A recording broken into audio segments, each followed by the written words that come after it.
എല്ലാവർക്കും മറ്റൊരു എപ്പിസോഡിലേക്ക് സ്വാഗതം. ഇന്നത്തെ എപ്പിസോഡിൻ്റെ തുടക്കത്തിൽ ബാലചന്ദ്രൻ അമ്മയുടെ മുറിയിൽ പോയി അമ്മയുടെ ഫോണിൽ നിന്നും കോൾ റെക്കോർഡിംഗ് എടുത്ത് തൻ്റെ ഫോണിലേക്ക് സെൻഡ് ചെയ്ത് ഇപ്പോൾ സ്വന്തം മുറിയിലേക്ക് വന്നിരിക്കുകയാണ് ബാലൻ. മുറിയിലെത്തിയ ഉടൻ തന്നെ ആ ഓഡിയോ ക്ലിപ്സ് പ്ലേ ചെയ്ത് നോക്കുന്നു.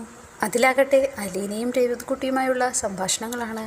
താൻ ഇവിടുത്തെ ജോലി അവസാനിപ്പിക്കാൻ പോവുകയാണെന്നും മറ്റും അലീന രേവതിക്കുട്ടിയോടായി പറയുമ്പോൾ സ്വന്തം മകളാണെന്നുള്ള സത്യം എന്തുകൊണ്ട് അവിടെയുള്ളവരെ അറിയിക്കുന്നില്ല എന്നാണ് രേവതിയുടെ ചോദ്യം. എന്തൊക്കെയായാലും ഇവിടെ നിന്നുള്ള പെരുമാറ്റം കൊണ്ട് താൻ അത്രയധികം വിഷമിച്ചുവെന്നും അതുകൊണ്ട് തന്നെ ഇനി ഇവിടെ നിൽക്കാൻ ഉദ്ദേശിക്കുന്നില്ല എന്നുള്ള കാര്യങ്ങളൊക്കെ ബാലചന്ദ്രൻ കേൾക്കുന്നു.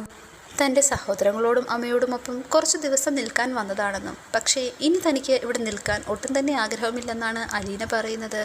ഇതൊക്കെ കേൾക്കുന്ന ബാലചന്ദ്രൻ എങ്ങനെയാണ് പ്രതികരിക്കേണ്ടതെന്നറിയാതെ മുറിയിൽ തന്നെ ഇരിക്കുകയാണ്. അങ്ങനെ അലീന വൈജയന്തിയുടെ മകളാണെന്നുള്ള സത്യം ബാലൻ തിരിച്ചറിയുന്നു. അങ്ങനെ ആ കോൾ റെക്കോർഡിംഗ് മുഴുവൻ കേൾക്കുന്ന ബാലചന്ദ്രൻ ആകെ വല്ലാത്തൊരവസ്ഥയിലാകുന്നു. അതിനുശേഷം നമ്മൾ കാണുന്നത് ഷെറിനെ കാണാനായി ആ വീട്ടിലേക്ക് എത്തിയിരിക്കുകയാണ് മാമച്ചനും ഗ്രേസി ആൻറ്റിയും രേവതിക്കുട്ടി. അവരുടെ കാർ വന്ന് നിന്നിട്ടും ആരും തന്നെ പുറത്തേക്ക് കാണാഞ്ഞപ്പോൾ ആളില്ലയോ എന്ന് അവർ സംശയിക്കുന്നു. അതിനുശേഷം ഒരു സ്ത്രീ വന്ന് വാതിൽ തുറക്കുന്നു. അവർ ആരാണെന്ന് സ്വയം പരിചയപ്പെടുത്തുന്നു. ഇവിടുത്തെ റോബിച്ചൻ്റെ ഭാര്യയാണെന്നും 2 വർഷമേ ആയുള്ളൂ കല്യാണം കഴിഞ്ഞിട്ടെന്നും അവർ പറയുന്നു. അവർ അങ്ങനെ സംസാരിച്ചുകൊണ്ടിരിക്കുമ്പോൾ തന്നെ ആ വീടിനകത്ത് മാനസിക നില തെറ്റിയ ആരുടെയോ ശബ്ദം ഉയർന്നു കേൾക്കുന്നു. തന്നെ പൂട്ടിയിട്ടിരിക്കുകയാണെന്നും മോചിപ്പിക്കണം എന്നൊക്കെ പറഞ്ഞ് ഉച്ചത്തിൽ കരയുകയാണ് അവർ. വീട്ടിലുണ്ടായിരുന്ന റോബിച്ചൻ്റെ ഭാര്യ അങ്ങോട്ടേക്ക് ചെന്നതും മുറി തുറന്ന വഴിക്ക് അവരിറങ്ങി പുറത്തേക്ക് ഓടുന്നു. അങ്ങനെ മാമച്ചനും ഗ്രേസി ആൻറ്റിയും ആ മാനസികത തെറ്റിയ ആളിനെ നേരിട്ട് കാണുന്നു. അത് മറ്റാരുമില്ലായിരുന്നു, അവർ കാണാൻ വന്ന ഷെറിനായിരുന്നു. തങ്ങൾ കാണാൻ വന്ന തങ്ങളുടെ മരുമകളായ ഷെറിന് എന്താണ് സംഭവിച്ചതെന്നും അവൾക്ക് എങ്ങനെയാണ് ഈ ഒരു അവസ്ഥ വന്നതെന്നും അവർ ആലോചിക്കുന്നു. ഈ സമയം തന്നെ അവളുണ്ടായിരുന്ന സ്ത്രീ തൻ്റെ ഫോണെടുത്ത് ഭർത്താവിനെ വിളിക്കുന്നു. ഷെറിന് അസുഖം കൂടുതലാണെന്നും പെട്ടെന്ന് തന്നെ വരണം, ഇന്ന് തന്നെ കൊണ്ടുപോകേണ്ടി വരുമെന്നും ഒക്കെ അവർ ഫോണിൽ പറയുന്നു. അതിനുശേഷം ബാലചന്ദ്രനെയാണ് കാണിക്കുന്നത്. ബാലചന്ദ്രൻ ഓരോ കോൾ റെക്കോർഡിംഗായി വീണ്ടും കേട്ടു നോക്കുകയാണ്. എന്താണ് പ്രതികരിക്കേണ്ടത്, എന്താണ് ചെയ്യേണ്ടതെന്നൊന്നും ബാലനറിയില്ല. ഫോൺ സംഭാഷണങ്ങളെല്ലാം കേട്ട് കഴിഞ്ഞ ശേഷവും അലീന എന്തൊക്കെയാണോ പറഞ്ഞത് ആ കാര്യങ്ങളെല്ലാം ബാലൻ്റെ ചെവിയിൽ വീണ്ടും വീണ്ടും മുഴങ്ങി കേൾക്കുകയാണ്. അങ്ങനെ സംഭാഷണങ്ങൾ വീണ്ടും കേൾക്കുന്നത് ബാലചന്ദ്രൻ്റെ തോന്നൽ മാത്രമാണ്. പക്ഷേ ആ ഫോൺ സംഭാഷണത്തിന് ശേഷം ബാലചന്ദ്രനാകെ അസ്വസ്ഥനാണ്. ഈ സമയം ബാലചന്ദ്രൻ ഒട്ടും തന്നെ ദേഷ്യം സഹിക്കാൻ വയ്യാതെ അവിടെ ഉണ്ടായിരുന്ന കണ്ണാടിയിലേക്ക് നോക്കി. എച്ചില് തിന്ന പട്ടി, അതും 22 വർഷം എന്ന് പറഞ്ഞ് സ്വയം കൈയെടുത്ത് ആ കണ്ണാടിയിൽ അടിക്കാൻ നോക്കുന്നു. ഈ സമയം ഷെറിൻ്റെ വീട്ടിൽ അവരെല്ലാവരും ഇരിക്കുന്ന ഡൈനിങ് ഹാളിലേക്ക് ഷെറിൻ മാമച്ചൻ്റെയും ഗ്രേസിയാൻ്റെയും രേവതിക്കുട്ടിയുടെയും അടുത്തേക്ക് വന്നിരിക്കുകയാണ്. വന്ന ഉടൻ തന്നെ എല്ലാവരെയും രൂക്ഷമായി നോക്കിയ ശേഷം ഗ്രേസിയാൻ്റിയുടെ ചോദിക്കുന്നു, എൻ്റെ കുഞ്ഞിനെ നിങ്ങൾ കൊന്നോ? ഷെറിൻ്റെ ഈ പെരുമാറ്റത്തിലുള്ള മാറ്റം കണ്ട് അവരെല്ലാവരും തന്നെ ഭയപ്പെട്ട് നിൽക്കുകയാണ്. അതുകൊണ്ട് തന്നെ രേവതിക്കുട്ടി ഗ്രേസിയാൻ്റിയുടെ പിന്നിലായി ഒളിക്കാൻ ശ്രമിക്കുന്നു. മറുപടി പറയാതെ നിൽക്കുന്ന അവരോട് വീണ്ടും വീണ്ടും ഷെറിൻ ആവർത്തിച്ച് ചോദിക്കുകയാണ്, കൊന്നില്ലേ നിങ്ങൾ എൻ്റെ കുഞ്ഞിനെ, നിങ്ങൾ കൊന്നില്ലേ? ഈ സമയം അങ്ങോട്ടേക്ക് വന്ന റോബിച്ചൻ്റെ ഭാര്യ, രാവിലെ മരുന്ന് കഴിക്കാത്തത് കൊണ്ടാണ് ഇങ്ങനെയൊക്കെ പെരുമാറുന്നത്, നിങ്ങൾക്ക് ഒന്നും തോന്നരുത് കേട്ടോ എന്ന് പറഞ്ഞ് അകത്തേക്ക് ഷെറിനെ കൂട്ടിക്കൊണ്ടുപോകാൻ തുടങ്ങുകയാണ്.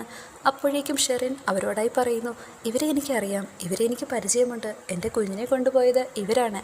രേവതിക്കുട്ടിയുടെ നേർക്ക് കൈകൾ ചൂണ്ടി, ഇവളാണ് എൻ്റെ കുഞ്ഞിനെ എടുത്തോണ്ട് പോയത്, ഇവൾക്ക് ഞാൻ എന്ത് വേണമെങ്കിലും കൊടുക്കാം, വീടോ സ്വർണമോ പണമോ എന്ത് വേണമെങ്കിലും കൊടുക്കാം, പക്ഷേ എൻ്റെ കുഞ്ഞിനെ തരാനായി രേവതിക്കുട്ടിയോട് അപേക്ഷിക്കുന്നു. ഈ സമയം രേവതിക്കുട്ടി ഗ്രേസി ആൻറ്റിയോട് മാമച്ചനങ്ങളോട് പറയുന്നു, നമ്മൾ ആ കണ്ടത് ഷെറിൻ ചേച്ചിയല്ലേ, ചേച്ചി എന്താണ് ഒരു ഭ്രാന്തിയെ പോലെ പെരുമാറുന്നത്? ഇത് കേൾക്കുന്ന മാമച്ചൻ മറുപടിയായി, നമ്മൾ എന്തായാലും വന്ന സമയം ശരിയായില്ല, നമ്മൾക്ക് തിരിച്ചു പോയേക്കാം. അത് കേൾക്കുന്ന രേവതിക്കുട്ടി, അതെങ്ങനെ ശരിയാവും, നമ്മൾ വന്ന കാര്യം എന്താണെന്ന് മറന്നുപോയോ? അവരങ്ങനെ സംസാരിച്ചുകൊണ്ട് നിൽക്കുമ്പോൾ അങ്ങോട്ടേക്ക് റോബിച്ചൻ വരുന്നു. അകത്തേക്ക് വന്ന റോബിച്ചൻ അവരെ കണ്ടതും സ്തംഭിച്ചു നിൽക്കുന്നു. നിങ്ങളെ കണ്ടിട്ട് നല്ല പരിചയമുണ്ടല്ലോ, നിങ്ങൾ എവിടുത്തുകാരാണ്? മറുപടിയായി മാമച്ചൻ, ഞങ്ങൾ എറണാകുളത്തുനിന്ന് വന്നതാണെന്നും ആരാണെന്നുമുള്ള വിവരങ്ങളെല്ലാം പറയുന്നു. ഇത് കേൾക്കുന്ന റോബിച്ചൻ അന്നേരം തന്നെ ചോദിക്കുന്നു, നിങ്ങൾ എന്തിനാണ് ഇപ്പോൾ ഇങ്ങോട്ടേക്ക് വന്നത്, കളി കാണാനായിട്ടാണോ എന്ന് പരിഹാസ സ്വരത്തിൽ അയാൾ ചോദിക്കുന്നു. ഈ സമയം അയാളുടെ ഭാര്യ അകത്തു നിന്ന് ഉച്ചത്തിൽ, റോബിച്ചായ വേഗം വാ, ഒന്ന് വേഗം വാ എന്ന് പറഞ്ഞ് വിളിക്കുന്നു. ഷെറിൻ്റെ കരച്ചിലും കൂടെ കേൾക്കുന്നുണ്ട്. ഇതെല്ലാം കണ്ടിട്ട് മാമച്ചൻ, ഇനി നമ്മളിവിടെ നിൽക്കണോ, നമുക്ക് പോയാലോ? മറുപടിയായി രേവതിക്കുട്ടി, നിൽക്ക്, നമുക്കിവിടെ തന്നെ നിൽക്കാം, അവരെന്താണ് ചെയ്യാൻ പോകുന്നതെന്ന് നോക്കാമല്ലോ. റോബിൻസൺ അങ്ങനെ മുറിയിലേക്ക് ചെന്ന ശേഷം ഷെറിനെ കയ്യിൽ കെട്ടി വലിച്ചിഴച്ച് ഹാളിലൂടെ കൊണ്ടുപോകുന്നു. പോകാൻ നേരം ഷെറിൻ ഗ്രേസി ആന്റിയോടും മാമച്ചനങ്ങളോടുമായി പറയുന്നു, എന്നെ ഇവർ കൊല്ലാൻ കൊണ്ടുപോവുകയാണ്, എന്റെ കുഞ്ഞിനെയും ഇവർ കൊന്നുകളഞ്ഞു. നിങ്ങൾ എല്ലാവരോടും പറഞ്ഞേക്കണം ഷെറിനെ ഇവർ കൊല്ലാൻ കൊണ്ടുപോയിന്ന് എല്ലാവരോടും പറഞ്ഞേക്കണമെന്ന് ആവർത്തിച്ച് പറയുന്നു. വീണ്ടും ഷെറിൻ രേവതിയോട് ആവർത്തിച്ച് ചോദിക്കുന്നുണ്ട്, നീയാണല്ലേ എന്റെ കുഞ്ഞിനെ തട്ടിയെടുത്തത്? ഈ സമയം തന്നെ ജീപ്പിൽ അങ്ങോട്ടേക്ക് മറ്റൊരാളും വന്നിറങ്ങുന്നുണ്ട്. ഇപ്പോൾ വന്നിറങ്ങിയ ആളും ഷെറിൻ്റെ ഒരു ആങ്ങളെയായിരുന്നു. അങ്ങനെ അവർ രണ്ടുപേരും ചേർന്ന് ഷെറിനെ കാറിലാക്കി ഭ്രാന്താശുപത്രിയിലേക്ക് കൊണ്ടുപോകാനായി ശ്രമിക്കുന്നു. അവർ പോകാനായി തുടങ്ങുമ്പോൾ അവരുടെ എതിരെ കിടക്കുന്ന കാർ ആരുടേതാണെന്ന് ഇപ്പോൾ വന്നിറങ്ങിയ ആങ്ങള അവരോടായി ചോദിക്കുന്നു. അത് ആ എറണാകുളത്തുനിന്ന് വന്ന ആൾക്കാരാണ്, പണ്ട് ഷെറിനെ കല്യാണം ആലോചിച്ച് വന്നില്ലേ, അവരുടെ കാറാണെന്ന് പറയുമ്പോൾ അതെടുത്ത് മാറ്റാനായി അയാൾ ദേഷ്യത്തോടെ പറയുന്നു. അങ്ങനെ അങ്ങോട്ടേക്ക് വരികയാണ് മാമച്ചൻ. ഇപ്പോഴും കാറിനകത്തിരുന്ന് ഉച്ചത്തിൽ ബഹളം വെക്കുന്നുണ്ട് ഷെറിൻ. എന്നെ കൊല്ലാൻ കൊണ്ടുപോവുകയാണെന്നും എന്നെ രക്ഷപ്പെടുത്തണം എന്നൊക്കെ പറയുന്നുണ്ട്. അങ്ങോട്ടേക്കെത്തിയ മാമച്ചനോടായി ദേഷ്യത്തോടെ ഷെറിൻ്റെ ആങ്ങള പറയുന്നുണ്ട്, അതെ, ഇങ്ങനെ കൊണ്ട് വണ്ടിയിട്ടാൽ ഞങ്ങൾ ഇതിലേക്കൂടെ പോകും, ഒരു മര്യാദയൊക്കെ വേണ്ടേന്ന് മാമച്ചനോട് ചോദിക്കുമ്പോൾ ഇപ്പോൾ തന്നെ മാറ്റിത്തരാമെന്ന് മാമച്ചനും പറയുന്നു. അതിനുശേഷം അതിലൊരാൾ മാമച്ചനോടായി ചോദിക്കുന്നു, നിങ്ങൾ എന്തിനാണ് ഇപ്പോൾ ഇങ്ങോട്ടേക്ക് വന്നത്? ചോദ്യത്തിനുള്ള മറുപടി എന്നോണം മാമച്ചൻ അവരോടായി പറയുന്നു, ഞങ്ങൾ ആരാണെന്ന് നിങ്ങൾക്ക് മനസ്സിലായോ? അത് കേൾക്കുന്ന അയാൾ, പിന്നെ മനസ്സിലാവാതിരിക്കുമോ? ഈ പ്രശ്നങ്ങളെല്ലാം ഉണ്ടാക്കിയതിൻ്റെ മെയിൻ കാരണം നിങ്ങളല്ലേ? ഞങ്ങൾ എന്ത് ചെയ്തിട്ടാണെന്ന് മാമച്ചൻ ചോദിക്കുമ്പോൾ, ഒന്നും ചെയ്തിട്ടില്ലേ, ഞങ്ങൾ 4 വർഷമായിട്ട് അനുഭവിച്ചുകൊണ്ടിരിക്കുവാണ്, ഇതുവരെ തീർന്നിട്ടില്ലെന്ന് അയാൾ ദേഷ്യത്തോടെ പറയുന്നു. ഇപ്പോൾ മാമച്ചൻ, ഞങ്ങൾ മനഃപൂർവ്വം ഒന്നും ചെയ്തിട്ടില്ല. അയാൾ മറുപടിയായി, കുഴപ്പമുണ്ടാക്കിയവൻ അങ്ങ് പോയല്ലോ, അവനിപ്പോൾ ഒന്നും അറിയണ്ടല്ലോ, അനുഭവിക്കുന്നത് ബാക്കിയുള്ളവരാണ്. മാമച്ചൻ ഇപ്പോൾ അയാളോടായി പറയുന്നു, ഞങ്ങൾ ഷെറിൻ്റെ സുഖവിവരം അന്വേഷിക്കാനായിട്ട് വന്നതാണ്. കൊള്ളാം, 4 കൊല്ലം കഴിഞ്ഞല്ലോ, ഇപ്പോൾ കണ്ടില്ലേ അവളുടെ അവസ്ഥയെന്ന് അയാൾ ദേഷ്യത്തോടെ മാമച്ചനോട്. അവർ രണ്ടുപേരും ചേർന്ന് ഷെറിനെ ആശുപത്രിയിലേക്ക് കൊണ്ടുപോകുന്നു കാറിൽ. അവർ പോയിക്കഴിഞ്ഞ ശേഷം റോബിൻസന്റെ ഭാര്യ അവരെ വീണ്ടും അകത്തേക്ക് ക്ഷണിക്കുന്നു.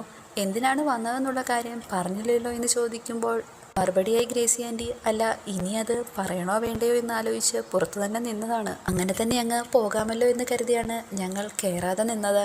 ഇതോടുകൂടി ഇന്നത്തെ എപ്പിസോഡ് അവസാനിക്കുന്നു. Please like, share and subscribe.